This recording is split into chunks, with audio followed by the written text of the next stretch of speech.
20वीं पुतली ज्ञानवती ने जो कथा सुनाई वह इस प्रकार है। राजा विक्रमादित्य सच्चे ज्ञान के बहुत बड़े पारखी थे तथा ज्ञानियों की बहुत कद्र करते थे। उन्होंने अपने दरबार में चुन चुनकर विद्वानों, पंडितों, लेखकों और कलाकारों को जगह दे रखी थी तथा उनके अनुभव और ज्ञान का भरपूर सम्मान करते थे।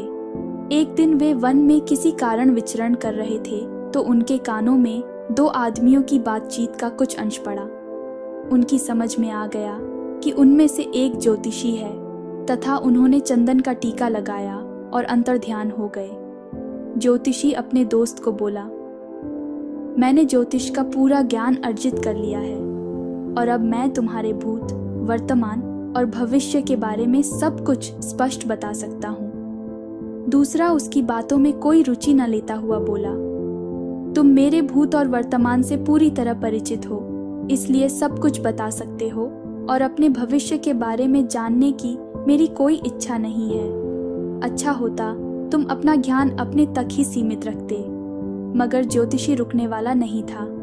वह बोला, इन बिखरी हुई हड्डियों को देख रहे हैं। मैं इन हड्डियों को देखते हुए बता सकता हूँ कि ये हड्डियाँ किस जानवर की हैं तथा जानवर के साथ क्या क्या बीता। लेकिन उसके दोस्त ने फिर भी उसकी बातों में अपनी रुचि नहीं जताई। तभी ज्योतिषी की नज़र जमीन पर पड़ी पद चिन्हों पर गई। उसने कहा, ये पद चिन्ह किसी राजा के हैं और सत्यता की जांच तुम खुद कर सकते हो। ज्योतिष के अनुसार राजा के पांवों में ही प्राकृतिक रूप से कमल का चिन्ह होता है जो यहाँ स्पष्ट नजर आ रहा है। उसके दोस्त ने सोचा कि सत्यता की जांच कर ही ली जाए, अन्यथा यह ज्योतिषी बोलता ही रहेगा। पद चिन्हों का अनुसरण करते करते वे जंगल में अंदर आते गए। जहाँ पद चिन्ह समाप्त होते थे वहाँ कुल्हाड़ी लिए एक लकड़हारा खड़ा था तथा कुल्हाड़ी से एक पेड़ काट रहा था। ज्योतिषी ने उसे अपने पांव दिखाने को कहा। लकड़हारे ने अपने पांव दिखाए तो उसका दिमाग चकरा गया। लकड़हारे के पांवों पर प्राकृतिक रूप से कमल के चिन्ह थे। ज्योतिषी ने जब उससे उसका असली परिचय पूछा तो वह लकड़हारा बोला कि उसका जन्म ही एक लकड़हारे के घर हुआ है तथा वह कई पुश्तों से यही काम कर रहा है। ज्योतिषी सोच रहा था कि वह राजकुल का है तथा किसी परिस्थितिवश लकड़हारे का काम कर रहा है। अब उसका विश्वास अपने ज्योतिष ज्ञान से उठने लगा।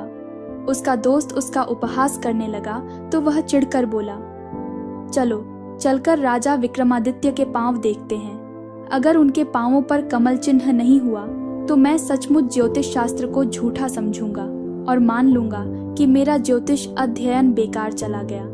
वे लक्कड़हारे को छोड़ उज्जैन नगरी को चल पड़े।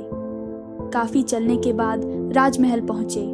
राजकमल पहुंचकर उन्होंने विक्रमादित्य से मिलने की इच्छा जताई। जब विक्रम सामने आए तो उन्होंने उनसे अपना पैर दिखाने की प्रार्थना की। विक्रम का पैर देखकर ज्योतिषी सन्न रह गया। उनके पांव भी साधारण मनुष्य के पांव जैसे थे। उन पर वैसी ही आड़ी तिरछी रेखाएं थीं। कोई कमल चिन्ह नहीं था। ज्योतिषी को अपने ज्योतिष ज्ञान पर नहीं बल्कि पूरे ज्योतिष शास्त्र पर संदेह होने लगा। वह राजा से बोला, ज्योतिष शास्त्र कहता है कि कमल चिन्ह जिसके पांवों में मौजूद हो वह व्यक्ति राजा होगा ही, मगर यह सरासर असत्य है। जिसके पांवों पर मैंने ये चिन्ह देखे वह पुश्तैनी लकड़हारा है। दूर दूर तक उसका संबंध किसी राजघराने से नहीं है। पेट भरने के लिए जी तोड़ मेहनत करता है तथा हर सुख सुविधा से वंचित है। दूसरी ओर आप जैसा चक्रवर्तियों सम्राट है जिसके भाग्य में भोग करने वाली हर चीज है, जिसकी कीर्ति दूर दूर तक फैली हुई है। आपको राजाओं का राजा कहा जाता है, मगर आपके पांवों में ऐसा कोई चिन्ह मौजूद नहीं है। राजा को हंसी आ गई और उन्होंने पूछा, क्या आपका विश्वास अपने ज्ञान तथा विद्या पर से उठ गया? ज्योतिषी ने जवाब दिया, बिल्कुल, मुझे अब रत्ती भर भी विश्वास नहीं रहा।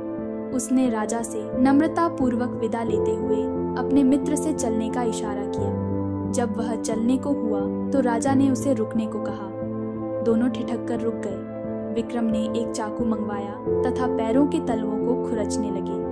खुरचने पर तलवों की चमड़ी उतर गई और अंदर से कमल के चिन्ह स्पष्ट हो गए। ज्योतिषी को हतप्रभ देख विक्रम ने कहा, हे ज्योतिषी महाराज, आपके ज्ञान में कोई कमी नहीं है, लेकिन आपका ज्ञान तब तक अधूरा रहेगा जब तक आप अपने ज्ञान की डींगें हाँकेंगे और जब तब उसकी जांच करते रहेंगे। मैंने आपकी बातें सुन ली थी और मैं ही जंगल में लकड़हारे के वेश में आपसे मिला था।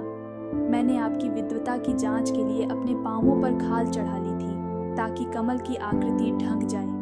आपने तब कमल की आकृति नहीं देखी तो आपका विश्वास ही अपनी विद्या से उठ गया। यह अच्छी बात नहीं है।